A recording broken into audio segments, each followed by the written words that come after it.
apapun situasi hari ini, kita tentu bersyukur.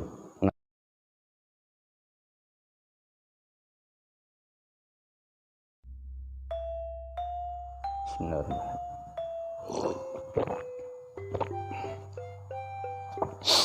Assalamualaikum warahmatullahi wabarakatuh.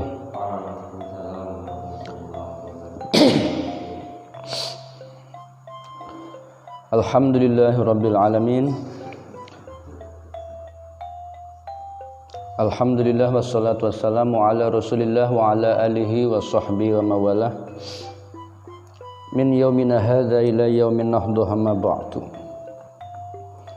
Hadirin sekalian dan saudaraku setanah air sebangsa yang kami cintai dan banggakan.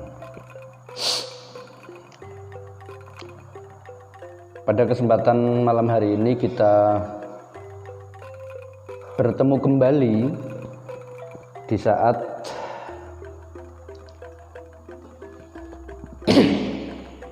kita semua masih dilanda satu situasi yang banyak orang ini merupakan situasi ujian yang masif, yang agak memberatkan hampir di semua aspek, nyaris di semua aspek, di semua bidang kehidupan manusia secara real. Nah,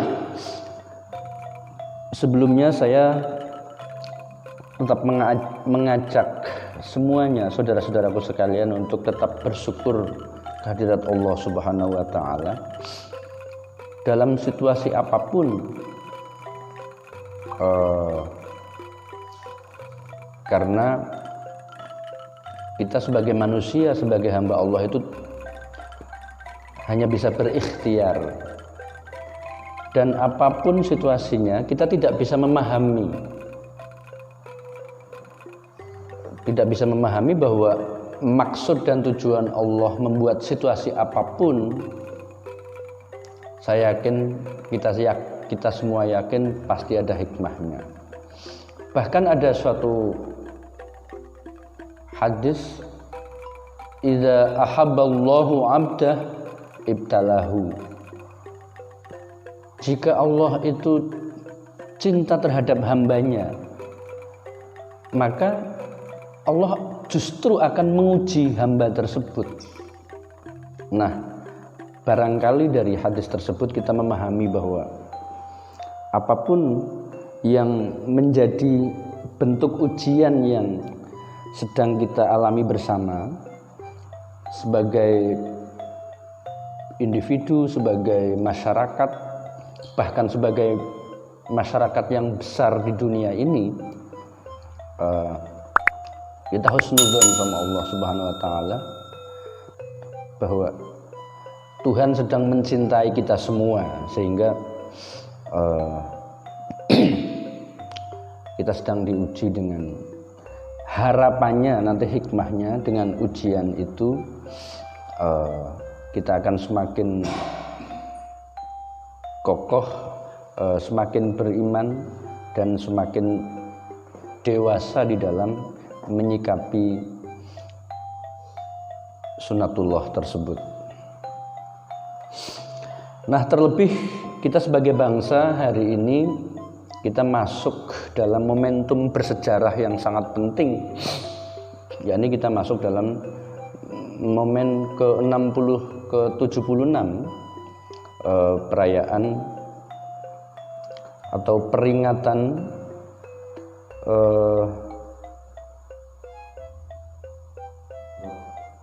proklamasi kemerdekaan bangsa dan negeri kita tercinta ini. Jadi kalau kita ingin bersyukur, kalau kita ingin supaya kita lebih stabil pemikirannya dalam situasi yang hari ini kita hadapi, maka coba kita menengok sedikit di masa lalu di mana kita belum merdeka. Di saat kita belum merdeka itu, para pendahulu kita bukan hanya mengalami situasi yang sulit seperti sekarang ini, tetapi beliau-beliau pendahulu kita di saat masih di era koloni itu, Masya Allah, rekasannya luar biasa, susahnya itu luar biasa. Wong hanya menyebut negaranya sendiri saja tidak boleh, sekedar menyebut bangsanya sendiri saja takut, karena memang situasinya waktu itu belum merdeka. Nah, itu dalam rentang waktu yang tidak singkat, yaitu 350 tahun. Jadi kalau kita mau setback ke belakang seperti itu, maka apapun situasi hari ini kita tentu bersyukur. Nah, hari ini saya cukup kaget dan cukup heran, terutama di medsos. Banyak orang yang kalau konteksnya mengkritisi kebijakan negara, saya tentu secara personal saya senang-senang saja. Saya juga dulu tukang demo kan gitu. Tetapi bedakan antara mengkritik negara dan membenci suatu pemerintahan dan pemimpinnya. Kalau kita mempunyai rasa dan sikap hubul waton, cinta tanah air, itu tidak mungkin kita akan menjelekkan negeri kita sendiri, tidak mungkin akan menjelek-jelekan dan terkesan membenci pemimpin kita sendiri. Jadi karena kita orang yang mencintai tanah air, maka boleh saja mengkritisi apapun kebijakan pemerintah, kebijakan negara. Itu baik sebagai warga negara yang berdaya. Tetapi konteksnya harus rasional dan bukan dalam konteks menjelekkan pemerintah atau negara kita sendiri, apalagi membenci pemimpin kita sendiri. Nah, jadi yang kita kritisi adalah kebijakannya. Yang baik juga kita apresiasi baik, yang memang terjadi kesenjangan, terjadi kekurangan di sana sini, ya mari kita suarakan secara rasional, secara ilmiah dan secara beradab, bukan kemudian menjelekkan memimpin kita sendiri, pemerintah kita sendiri yang kita pilih, yang kita dirikan, apalagi menjelek-jelekan negeri tercinta yang kita cintai ini. Nah, di momen ke-76 kita merdeka ini, marilah kita semua refleksi kebangsaannya seperti itu. Jadi kita akui betul bahwa masih ada kekurangan di sana sini, tetapi komitmen kita sebagai anak bangsa, sebagai warga negara yang beradab, maka mari kita perbaiki bersama lubang-lubang ketidaksempurnaan di mana letaknya. Marilah kita sebagai anak bangsa saling bahu-membahu untuk membangun negeri ini. Itu sekedar mukadimah dalam rangka rasa syukur saya masih menikmati kemerdekaan ini yang pada hari ini beranjak ke 76. Semoga bangsa kita tercinta selalu damai, selalu sejahtera, dan pemangku kepemimpinan di negeri ini, baik di level atas hingga ke bawah, semuanya manutun bil maslahah, sebagaimana yang kita kenal selama ini, tasarruful imam ala ra'iyah manutun bil maslahah, bahwa kebijakan pemimpin di semua sektor itu panduannya hanya satu, adalah apa? Harus berpulang kepada kemaslahatan, kesejahteraan rakyatnya. Jadi parameter suatu bangsa itu atau ukuran suatu negeri itu baik atau tidak itu ya di situ. Hukum tertinggi adalah kesejahteraan rakyatnya. Nah, itulah yang kita dorong bersama secara kolektif sebagai anak bangsa di dalam menyuarakan pemikiran dan gagasan kita supaya arah kebijakan ke depan orientasinya semaksimal mungkin ke situ, ke limaslahatil umat itu, kesejahteraan rakyat secara umum. Tanpa harus kita menjelek-jelekan negeri kita sendiri, tanpa harus membenci pemimpin kita sendiri. Nah, karena kita juga sadar betul beberapa sejarah kelam akhir-akhir ini yang terjadi di Timur Tengah, dimulai dari Libya, Suriah, Irak, Yaman, dan lain sebagainya.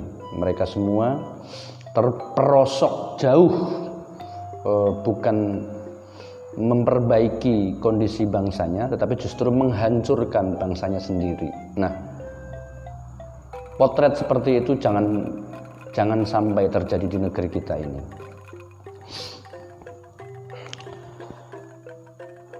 Hadirin dan saudaraku sekalian yang kami cintai, pada kesempatan kali ini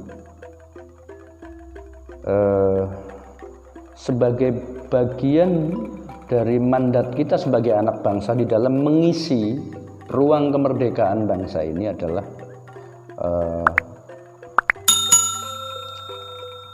berpartisipasi, berkontribusi untuk mencerdaskan anak bangsa, mencerdaskan kehidupan berbangsa dan bernegara kita.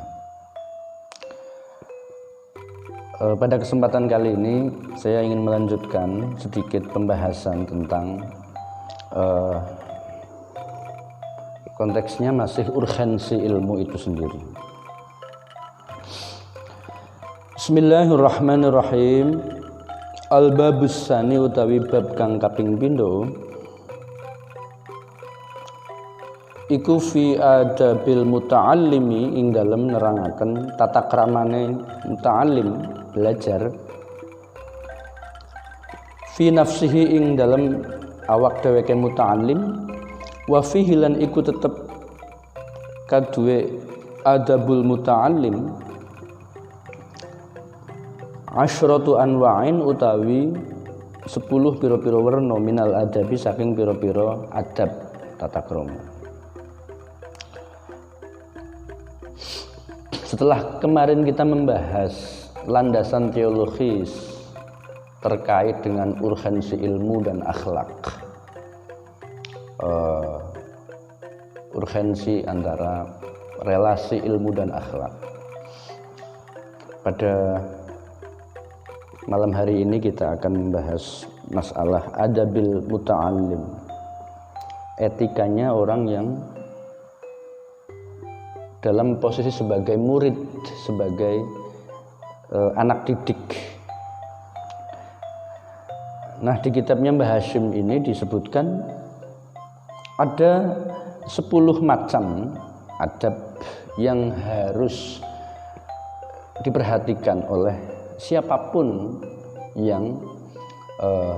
orang yang menjadi muta'alim, menjadi murid, orang yang sedang berkonsentrasi di dalam mencari ilmu pengetahuan. Nah, kenapa menjadi penting soal adab, soal tata krama di dalam belajar? Karena orang belajar itu kan dia rumangsa, dia sadar diri. Ibarat gelas itu masih kosong. Ini ibarat gelas ini masih kosong. Nah, dia menuntut ilmu itu nanti akan diisi nih gelas ini. Nah, dalam proses pengisian, dalam proses thalabul ilminya itu, maka harus memperhatikan etika, tata krama. Supaya apa? Supaya nanti jika gelas ini perlahan terisi, seseorang itu yang belajar perlahan bertambah ilmunya, pengetahuannya, itu ibarat padi itu semakin isi semakin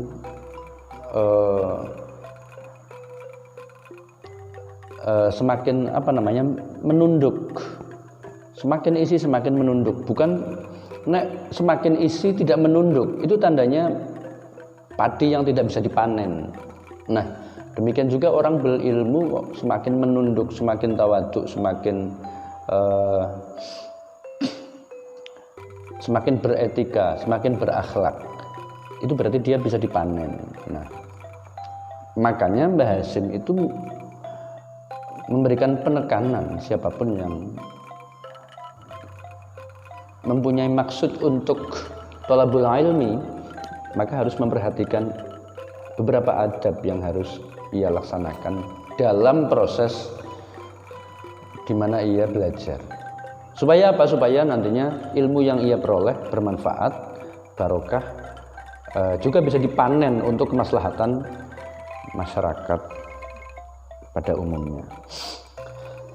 Nah, ke-10 adab itu apa saja? Al-awalu tawi kang dingin iku yutahhira ing yen to nyucikaken sapa muta'allim qalbahu ing atine muta'allim min kulli khasyin saking saben-saben pembujuk wadanasin lan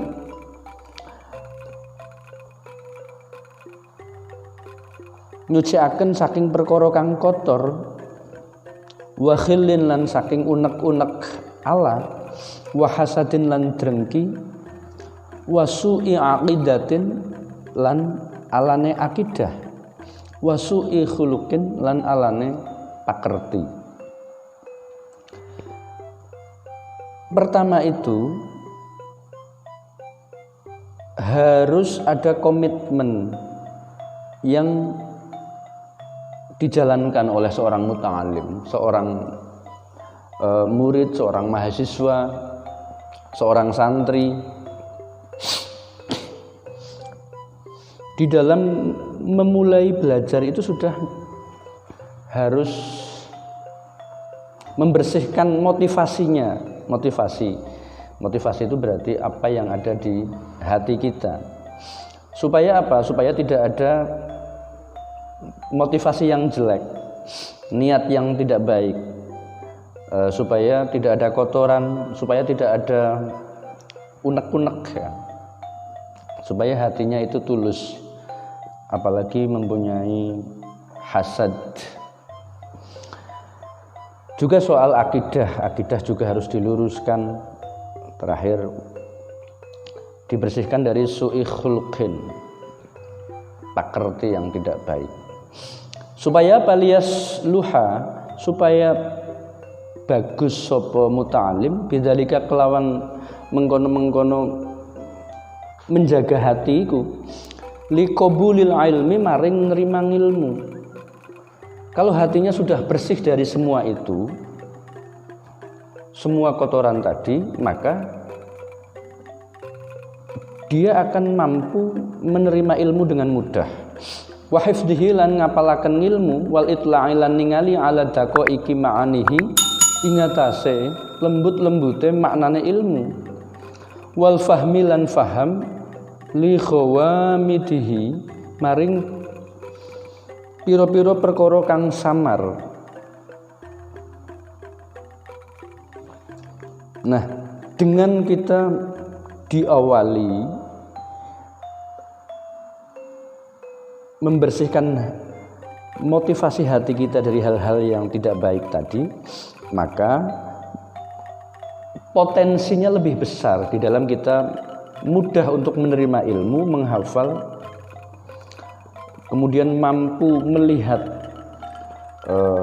segala kemuskilan-kemuskilan ilmu yang kita pelajari sehingga menjadi mudah, kemudian menjadi faham, sehingga ilmu itu dapat kita peroleh dengan mudah. Karena apa? Kita memperoleh bukan saja transfer pengetahuan dari seorang guru, tapi juga memperoleh ridho dari seorang guru sebagai murabbi ruhina, sebagai guru itu sebagai orang yang merawat hati kita gitu.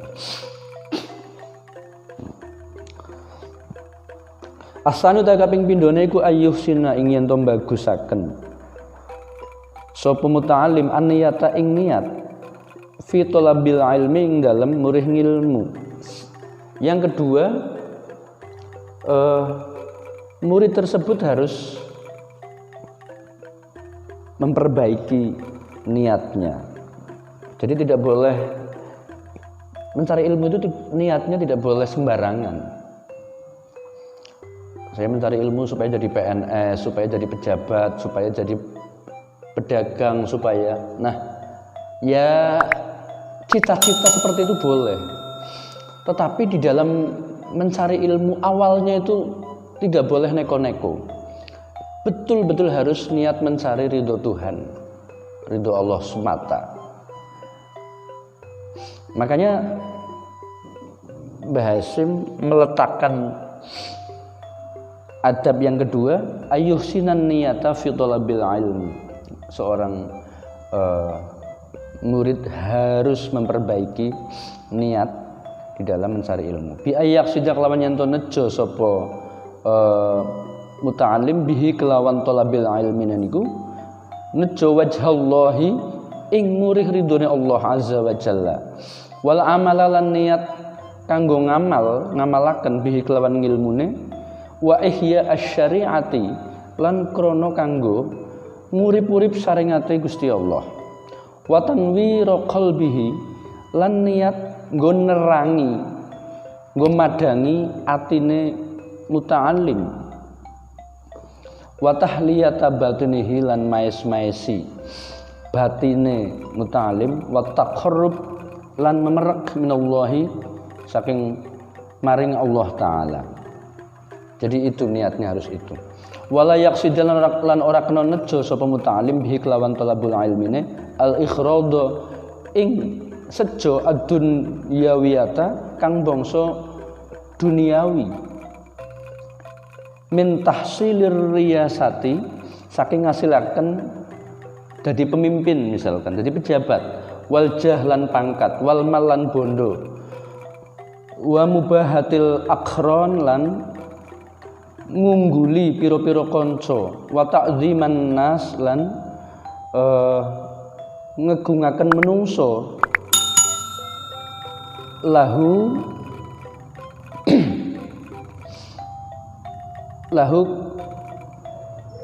kaduwe muta'allim wa nahwi dzalika lan sepadane mengkono-mengkono kang wis kesebut. Jadi juga jangan sampai mempunyai maksud dan tujuan dengan saya mencari ilmu itu nanti saya akan mudah memperoleh dunia. Ya, sesuatu itu nggak usah jadi motivasi pun pasti nanti akan tercapai. Karena sudah menjadi naluri manusia, hidup di dunia ya pasti ingin mencukupi kehidupannya di dunia tanpa harus motivasi itu diletakkan di awal ketika saat kita mau belajar.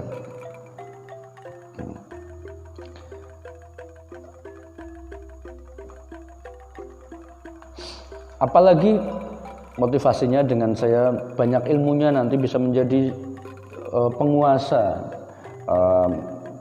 mempunyai pangkat, harta, kemudian bisa lebih unggul daripada teman-teman yang lain,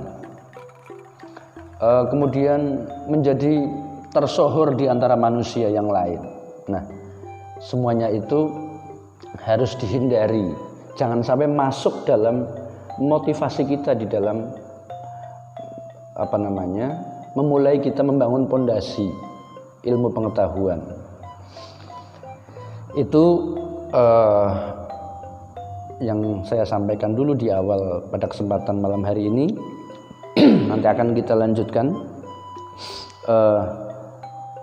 semoga dalam konteks kita mengisi kemerdekaan, mengisi ruang kemerdekaan di negeri ini, dengan kita mengetahui bagaimana supaya anak didik, anak bangsa kita menata diri, menata hati, supaya mereka itu belajar betul-betul dalam konteks untuk membangun peradaban bangsa dan agama, akidahnya, supaya itu tercapai. Nah, syaratnya apa? Niatnya yang baik demi mencapai ridho Allah Subhanahu wa taala. Karena kalau anak didik kita itu sampai salah niat di dalam belajar, dan mayoritas seperti itu, maka taruhannya bukan ia pribadi secara individu, tapi taruhannya adalah konteks besarnya adalah kita sebagai bangsa, sebagai umat beragama yang kolektif ini, itu menjadi taruhannya. Karena kalau niatnya salah, nanti banyak orang yang mempunyai ilmu tetapi tidak bermanfaat, tidak barokah. Nah, padahal bangsa dan agama ini butuh orang yang ilmunya bermanfaat dan barokah, supaya peradaban bangsa dan agama kita semakin maju, semakin baik, dan semakin menghadirkan kedamaian untuk bersama. Semoga bermanfaat. Nanti kita lanjutkan kembali. Wallahul muwaffiq ila aqwamit thoriq. Wassalamualaikum warahmatullahi wabarakatuh.